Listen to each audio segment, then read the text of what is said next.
என்னப்பா கேட்டதை கொடுத்துருந்தாரா? ஆமா சார், அதுதான் கொண்டு வந்திருக்கேன். சரியான சமயத்துல கொண்டாந்து. கொஞ்சம் லேட்டா இருந்தது என் உயிரே போயிருந்திருக்கான். அதிகமா குடிக்க கூடாதுக்காக நான் ஸ்டாக் அதிகம் வச்சுக்கிறது இல்லை. இன்னைக்கு என்னமோ அர்த்தாதான் ஒரு கடையும் இல்லைன்ட்டா. கொஞ்ச நேரத்துல நான் பட்ட பாடு எனக்காப்பா தெரியும்.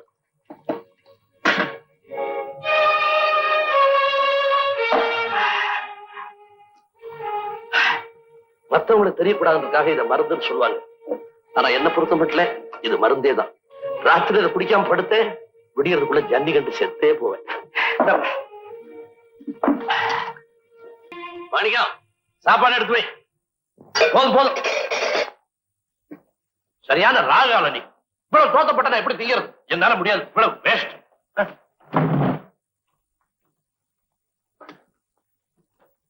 அம்மா,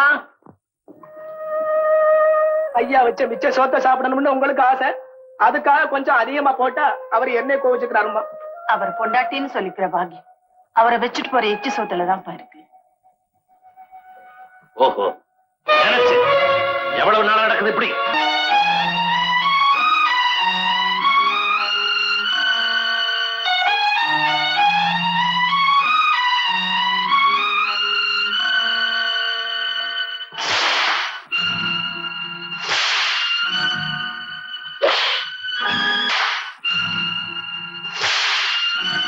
என்னப்பா இந்த ட்ரெஸ்ல வரீங்க? நீ நினைக்கிற மாதிரி சாதாரண ட்ரெஸ் இல்லம்மா. என் நெஞ்சில ஆழமா பதிஞ்சு போன ஒரு நிகழ்ச்சியோட நினைவு சின்னம்.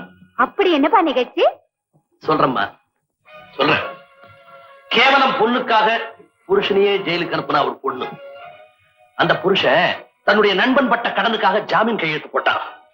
கையெழுத்து போட்ட பாவம் கடைசியில கடனை அவனே கட்ட வேண்டிய நிர்பந்தம் ஏற்பட்டு போச்சு. இக்கட்டான அந்த நிலையில கட்டுன பொண்டாட்டி கிட்ட போய் கழுத்துல இருக்க நகையை கழட்டி கொடுன்னு கையேந்தி நின்னா. ஏந்தி நின்ன அந்த கைக்கு நகை கிடைக்கலம்மா, விலங்குதான் கிடைச்சது.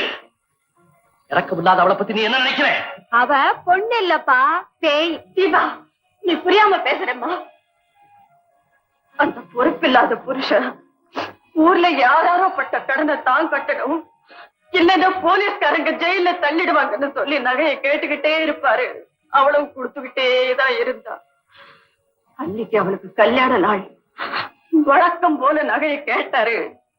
புலி வருதுன்னு சொன்ன கதை மாதிரி தான் நினைச்சு நகையை கட்டி கொடுக்க மறுத்துட்டா. உண்மையாவே புருஷனை ஜெயில பிடிச்சு தள்ளிடுவாங்கன்னு தெரிஞ்சிருந்தா அந்த நகையை காட்டி கொடுத்திருப்பாம்மா. அது அறியாத செஞ்ச குத்தம்மா, அறியாத. ஆமா, ஒரு பொண்ணோட கடமை அறியாம செஞ்ச குத்தம் தான் அது.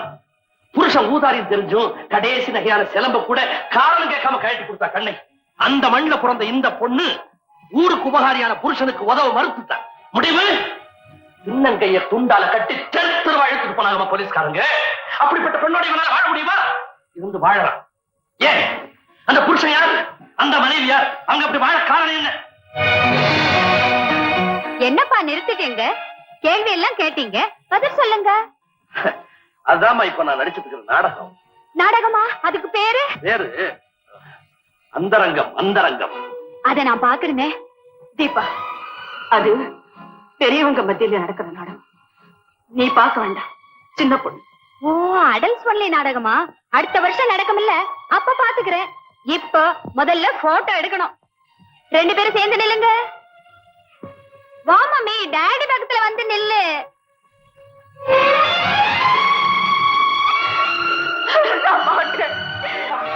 எங்க சார் அவசரமா போறீங்க? ஒரு பெண்ணை கல்யாணம் செஞ்சுக்கிறதா சொல்லி கூட்டிட்டு போய் கற்பழிக்க முயற்சி பண்ணிருக்கான் ஒரு அயோக்கியம். அவன் இடம் கொடுக்கல. பலவந்தமா உடையெல்லாம் கட்டிட்டு ஒரு ரூம்ல போட்டு அடைச்சிட்டான். அங்க அதிர்ஷ்டவசமா ஒரு போன் இருந்திருக்கு. போலீஸுக்கு போன் பண்ணிருக்கலாமே. போலீஸ் போன் பண்ணா ஊருக்கெல்லாம் விஷயம் தெரிஞ்சு மானமே போயிடுவேன்னு பயந்து ஏதோ ஒரு நம்பரை சுத்தி இருக்கிறான். அது நம்ம நம்பருக்கு வந்துச்சு. சார், இந்த விஷயத்தை வெளியே சொல்லாம துணிமணி கொண்டு கொடுங்கன்னு கெஞ்சினா அவளை ஹெல்ப் பண்ணத்தான் போயிட்டு இருக்கேன். இந்த வீடு தானே? அட்ரஸ் சரியா தான் இருக்கு. ஏமா எங்க இருக்க நீ? இங்கதான் சார் இருக்கேன்.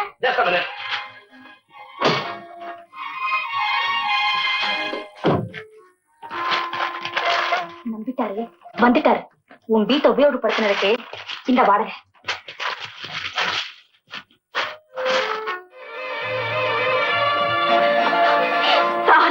உங்களுக்கு எப்படி நன்றி சொல்றதே தெரியல. அனாவசியமா உங்களுக்கு தொந்தரவு கொடுத்துட்டேன். என்ன மன்னிச்சிருங்க சார். உன்னை உள்ள அடைச்சு வச்ச ராஸ்கல் எங்கம்மா? எனக்கு இணங்கு முறை உள்ள அப்படியே இரு, நான் வெளியே காவலா நிக்கிறேன்னு சொல்லிட்டு இருந்தேன். இப்பதான் டீ சாப்பிட போனோம் சார். என் போன் கால் ஒரு நல்ல உள்ளம் படைச்சவரை கிடைச்சது எனக்கு அதிர்ஷ்டம்னு தான் நினைக்கிறேன். ஏமா இப்படிப்பட்ட அயோக்கியன கல்யாணம் செய்துக்கணும்னு உனக்கு எப்படி ஆசை வந்துச்சு? நான் கல்யாணம் பண்ணிக்க நினைச்சது ஆசையினால இல்ல, அவசியத்தினால். அப்படி என்ன அவசியம்? வீட்டுல நானும் என் தம்பியும் தான். தம்பியை நம்பி கடைசி வரையில வாழ முடியுமா? அதனாலதான் ஒரு துணையை தேடிக்கிறேன். துணை இல்லாதனால நீ கல்யாணம் பண்ணிக்கணும்னு நினைக்கிற. ஆனா நான் கல்யாணம் ஆகி துணை இல்லாம இருக்கேன். ஏன் சார், உங்க மனைவி தவறிட்டாங்களா? கடமை தவறிட்டான். அது போகட்டும், அது ஏன் விஷயம். உன் வீடு எங்க இருக்குன்னு சொல்லு, டிராப் பண்ணிட்டு போறேன். சார் சீக்கிரமா வாங்க, அவன் வரத்துக்குள்ள போயிடுவான். என் மானத்தையும் உயிரையும் காப்பாத்த நினைங்க.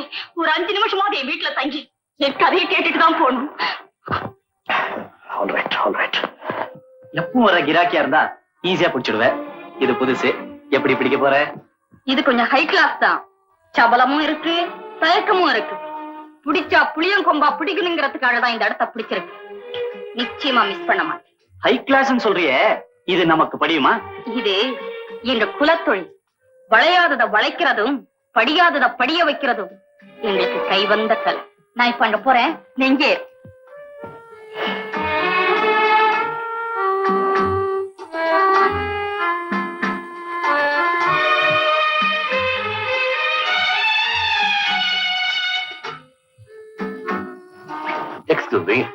ஏன் உங்களை தொடக்கூடாதா? என்ன பிடிக்கலையா? பிடிக்கலன்னா இந்த வீட்டு படியேறி வருவேனா? படியேறி வந்த நீங்க என்ன பக்கத்திலே வரக்கூடாதுங்கிறீங்க. ஒரே கடிகாரத்தில் இருந்தாலும் 2 முள்ளு நினைச்ச போதெல்லாம் சந்திக்க முடியாது. அதுக்கு நேரம் வரணும். நாம சந்திச்சதே நல்ல நேரம் தாங்க. இனிமே எதுக்கு நாளும் கிழமை பாக்குறீங்க? பார்க்க வேண்டிய அவசியம் இருக்கிற. அப்படி பாக்குற அந்த நாள்ல யாராவது பாத்துருவாங்களோன்னு பயந்து இந்த வீட்டுக்குள்ள நான் வரமாட்டேன். பகிரங்கமா வருவேன். அப்போ நீ எனக்கு ஆசனாயியா இருக்க மாட்டேன், மனைவியா இருப்பேன். அந்த நாள் எப்போ? என்னைக்கு என் மகள் தீபாவுக்கு கல்யாணம் நடக்குதோ அன்னைக்கு என் மனைவியை வீட்டை விட்டு வெளியேறுவா. கல்யாணமான பொண்ணுதான் வெளியேறணும், மனைவியே வெளியேறணும். அப்படி எங்க 2 பேருக்கு இடையில ஒரு ஒப்பந்தம். அது என்னங்க அப்படி விசித்திரமான ஒப்பந்தம்? அது அந்த ரங்கம். அப்போ அதுல தலையிட நான் விரும்பல. Very very nice of you Kanaka. என் மனைவி வீட்டை விட்டு வெளியேறின உடனே நீ அந்த வீட்டுக்கு மனைவியா வருவேன். அப்படி ஒரு பந்தத்தை உனக்கு கொடுத்த பிறகுதான் இப்ப உணர்ச்சியோட நீ கொண்டாட பிடிக்கிறியே உறவு, அதை நான் உரிமையோட எடுத்துக்க விரும்புறேன். ஆனா ஒரு சின்ன சந்தேகம், அது வரைக்கும் நீ எனக்கா காத்திருப்பியா? திருவோட்டு பிச்சைக்காரிக்கு தலைவாழையில விருந்து நிச்சயம்னா காத்துக்கிட்டு இருக்க கசக்குமா? ஆனா ஒரு சந்தேகம், நீங்க சொன்னதெல்லாம் நிச்சயம் தானே? Certainly. அந்த நிச்சயத்துக்கு அச்சாரமா தான் என் மனைவி கூட வாங்கி கொடுக்காத ஜுவல்ஸ், சாரீஸ் அண்ட் காஸ்மெட்டிக்ஸ் வாங்கிட்டு வந்திருக்கேன்.